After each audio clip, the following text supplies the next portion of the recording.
मीरा चरित सौभाग्य कुंवरी राणावत। राधा राधा राधा राधा। राजकुंवर भोजराज की भीष्म प्रतिज्ञा। भोजराज पहली बार भुवा गिरिजा जी की ससुराल आए थे। भुवा के दुलार की सीमा न रही। एक तो हिंदुआ सूर्य के पाटवी कुंवर, दूसरे भुवा के लाडले भतीजे और तीसरे मेड़ते के भावी जमाई होने के कारण इस महंगे दुर्लभ पाहुने की घड़ी घड़ी महंगी हो रही थी। पल पल में लोग उनका मुख देखते रहते और मुख से कुछ निकलते ही उनके हुक्म और इच्छा पूरी करने के लिए एक की ठोड़ 10 दौड़ पड़ते। उनकी सुख सुविधा में लोग स्वयं बिछे जा रहे हों मान कि उनकी सुख सुविधा में लोग स्वयं बिछे जा रहे हों कि क्या न कर दें इनकी प्रसन्नता के लिए। जयमल और भोजराज की सहज ही मैत्री हो गई। दोनों ही इधर उधर घूमते घुमाते फुलवारी में आ निकले। सुंदर श्यामकुंज मंदिर को देखकर भोजराज के पांव उसी ओर उठने लगे।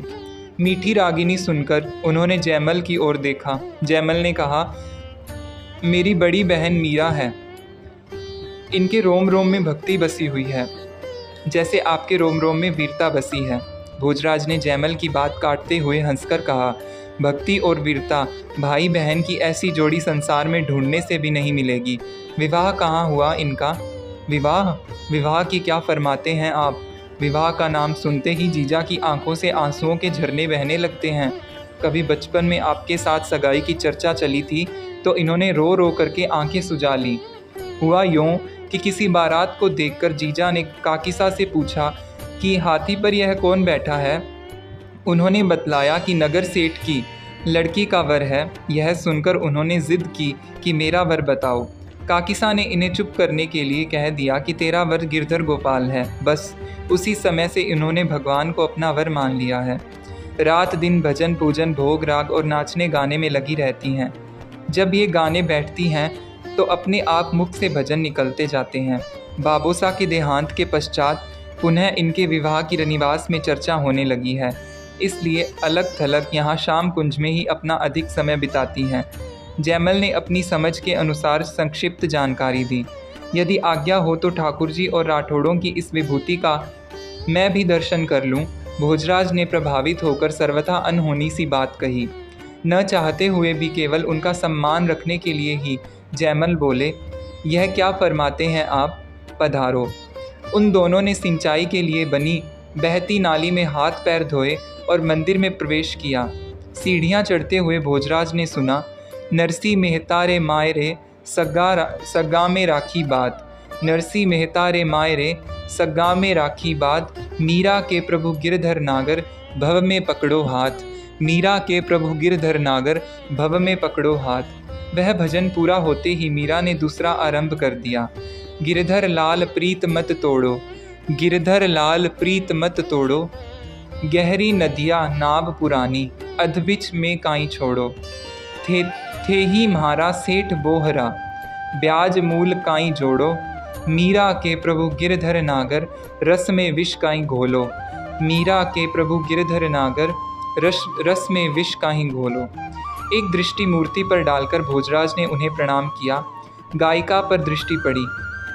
अश्रुसिक्त मुख और भरे कंठ से ये की बात संगीत के सहारे वह अपने आराध्य से कह रही थी। पतली उंगली एक तारे को झंकृत कर रही थी और नेत्रों से बहते आंसू वक्षस्थल भिगो रहे थे। उस मुरझाई कुमुदनी को, जिसने अभी यौवन की देहरी पर पग धरा ही था, अंतर के रूप की शह पाकर स्थूल रूप मानो अपरूप हो उठा था। यह देखकर युवक भोजराज ने अपना आपा खो दिया।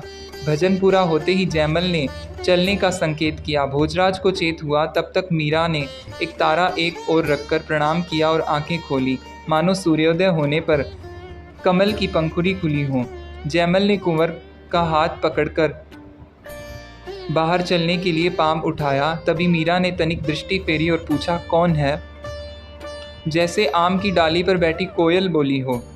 आह, कितना मीठा स्वर है, भोजराज के मन ने कहा। मैं हूँ जीजा। भोजराज का हाथ छोड़कर त्वरित गति से मीरा की ओर बढ़ते हुए स्नेह युक्त स्वर में जयमल ने कहा।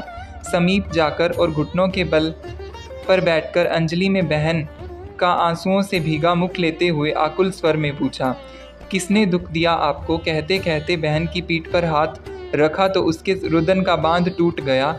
भाई की छाती पर माथा टेक मीरा फूट फूट कर रो पड़ी। आप मुझसे कहिए तो, जैमल प्राण देकर भी आपको सुखी कर सके तो स्वयं को धन्य मानेगा। 10 वर्ष का बालक जैमल जैसे अभिभावक हो उठा। मीरा क्या कहे, कैसे कहे? उसका यह दुलारा छोटा भाई कैसे जानेगा कि प्रेम पीर क्या होती है? वह क्या जाने कि नारी पर एक ही बार तैलवान यानी विवाह की एक रस्म चढ़ती है। जगत के व्यवहार और अंतर के भावों से अनजान यह क्या जाने कि यह शीतल दाह कैसे प्राणों को सुखा देता है। यह स्वयं बालक है, अतः मेरी विपत्ति में कैसे सहायता कर पाएगा? पर डूबते हुए को तिनके से भी अवलंब की आशा होती है। जैमल जब भी श्यामकुंज अथवा रनिवास में जाता और उसकी यह बड़ी बहन सामने पड़ जाती तो अभिवादन करने पर सदा ही हाथ जोड़ मुस्कुराकर कहती, जीवता रीजो जग में, कांटों नी भांगे थाका पग में। यानी लंबी आयु हो तुम्हारी, तुम्हारे पाँव में कभी कांटा भी न गड़े। अथवा शत शरद देखे वीर मेरा, हो गुल नसीब उनको, रह पासबां अशक मेरे। वह एकदम फड़क उठता। वाह जीजा वाह, कैसी सुंदर बात कही आपने। भाई हमेशा खुश रहे और बहन रोती रहे। क्या कहने हैं हमारी राजपूती शान के। ऐसी आशीष अब कभी मत दीजिएगा। आपके इस छोटे से भाई में इतना बड़ा आशीर्वाद झेलने का बल नहीं है। कभी पूछती, क्या सीख रहे हैं आप आजकल आप? कभी योद्धा वेश में देखकर प्रसन्न हो उठती, हूँ बलिहारी म्हारा वीर, थारा ई रूप माथे। उरा पधारो, आपके काली टीकी लगा दूँ, मैं आपके इस रूप पर बलिहारी। मेरे भाई इधर पधारो, आपको काला डिठोना लगा दूँ। सदा हंसकर सामने आने वाली उसकी यह निर्मल हृदया बहन आज यूं छाती में मुख देकर रो पड़ी तो जैमल तड़प उठा। एक बार अपने इस छोटे भाई को हुक्म देकर तो देखिए जीजा, मैं आपको यूं रोते नहीं देख सकता। भाई आप मुझे बचा लीजिए, मुझे बचा लीजिए। मीरा भरे गले से हिलकियों के मध्य कहने लगी, सभी लोग मुझे मेवाड़ के महाराज कुंवर से ब्याहने को उतावले हो रहे हैं। स्त्री के तो एक ही पति होता है भाई। अब गिरधर गोपाल को छोड़ ये मुझे दूसरे को सौंपना चाहते हैं। इस पाप से अब आप मुझे बचा लीजिए, भगवान आपका भला करेगा। आपकी गिनती तो अभी से वीरों में होने लगी है। तलवार के घाट उतार मुझे आत्महत्या के पाप से भी बचाओ। मुझसे यह दुख अब सहा नहीं जाता। मैं आपके हाथ जोड़ती हूँ भाई, मुझे बचा लो। मेरी राखी का यही मूल्य दो मुझे। बहन की बात सुनकर जैमल सन्न रह गए। यह क्या मांगा जीजा ने? मेरे पौरुष को, मेरी वीरता को, मेरे इस खंग का आर्त रक्षा के स्थान पर भगिनी हंता का पुरस्कार ही क्या सर्वप्रथम प्राप्त होना था? हाय, मैंने पूछा ही क्यों जीजा से? अब क्या करूं? बहन का दुख, अपनी असमर्थता और वचन भंग के कष्ट से जैमल असंयत हो उठे। उनकी आंखों से झरते आंसू मीरा के सिर को भिगोने लगे। असहाय स्वर में बोले, जीजा, मेरी माँ, यह क्या चाहा आपने अपने इस निकम्मे भाई से? यह करवाल, यह हाथ आप पर उठें, इससे पूर्व जैमल के प्राण देह से ही न छोड़ देंगे। इससे पूर्व जैमल के प्राण देह ही न छोड़ देंगे। वे दुख से अवश हो बहन को बाहों में भर रोते हुए बोले, मेरे वीरत्व को धिक्कार है कि आपके किसी काम न आया। आज ही तो बहन ने मुझसे कुछ मांगा और अकर्मण्य भाई न कहते तनिक भी न लजाया। मुझे क्षमा कर दीजिए जीजा, अन्यथा छाती फट जाएगी। आज मालूम हुआ कि जैमल महाकंगाल है। दोनों भाई बहन भूल गए कि श्याम कुंज के द्वार पर एक पराया व्यक्ति सम्माननीय अतिथि खड़ा आश्चर्य से उन्हें देख रहा और सुन रहा है। उन्हें ज्ञात ही न हुआ कि कब भोजराज उन दोनों के समीप आकर खड़े हो गए। देवी, उन्होंने सीधे सीधे मीरा को ही संबोधन किया। उनका स्वर सुनते ही दोनों भाई बहन चौंक कर अलग हो गए। मीरा ने मुंह फेरकर उघड़ा हुआ सिर ढक लिया।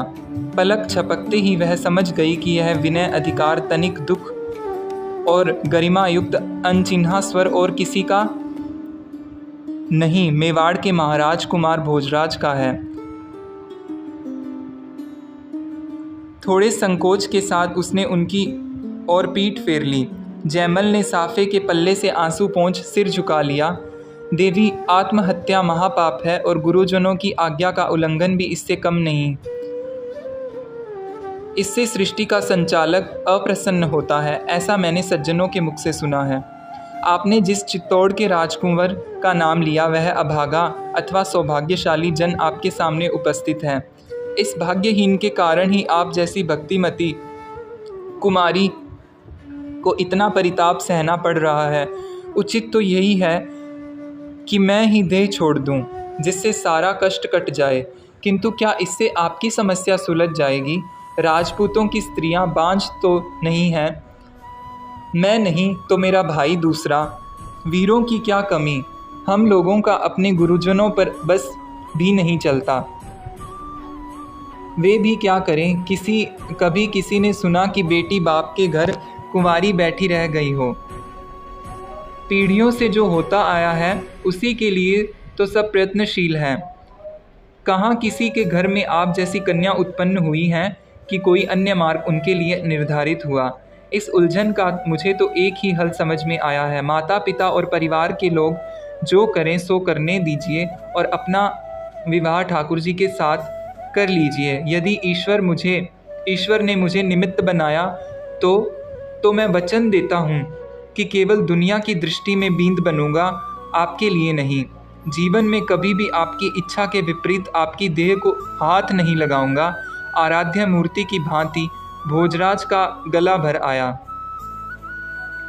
एक क्षण रुककर वे बोले, आराध्य मूर्ति की भांति आपकी सेवा ही मेरा कर्तव्य रहेगा। आपके पति गिरधर गोपाल मेरे स्वामी और आप मेरी स्वामिनी। भोजराज साफे के पल्ले से आंसू पोंछते हुए पलट करके मंदिर की सीढ़ियां उतर गए। शराबी नहीं, सर्वस्व हारे हुए जुआरी की भांति डगमग चाल से वे बाहर आए।